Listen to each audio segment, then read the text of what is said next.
All right, you can follow him at Drew Holden 360 on Twitter. Drew, the latest thing you did that has caught my attention is obviously things have blown up for Andrew Cuomo in an embarrassing fashion, and it's probably more embarrassing for the media than Andrew Cuomo. Andrew Cuomo knew he was a scumbag. The media pretending that he's some sort of hero. Who looks the worst here among the members of the media in terms of the celebration of Andrew Cuomo as this Superman-like hero who now we know is Harvey Weinstein with a governor's title? Yeah, good way to put it. Painful, but good way to put it. The number one person who I think looks the worst, so I think the worst outlet has got to be CNN, right? So for a long time, CNN had a rule where Chris Cuomo, governor of the brother who works for CNN, he couldn't interview him. Makes perfect sense, right? They're brothers. He's not going to be able to do a good job interviewing him.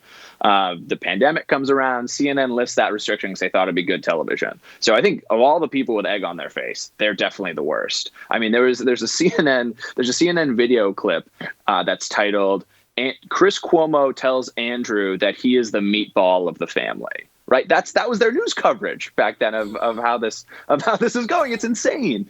But I think even in all that, right, jokes aside, I think that probably the person who looks the worst is Chris Cillizza, who also works for CNN. He wrote a piece back in May of 2020 where he said that Andrew Cuomo had benefited from two really important things. One, radical transparency. He said that Andrew Cuomo had been helped out because everything he was doing was so out there, so above board that it was obvious to everyone that he was doing a great job and working hard. I would dare anyone in this country a year later to defend that statement because I don't think anyone could.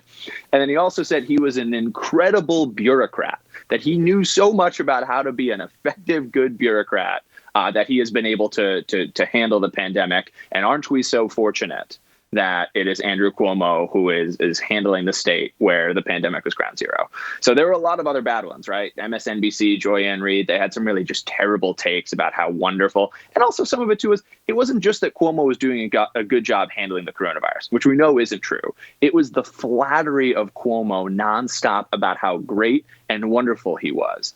Huffington Post wrote about how he was talking about how he was single and he was one of the most desirable men in America, right? Vogue had a piece along those same lines that says that everyone's crushing on Andrew Cuomo. All of these things, right? They weren't just about he is a governor who's doing an okay job. It was hero worship, and it was across the board.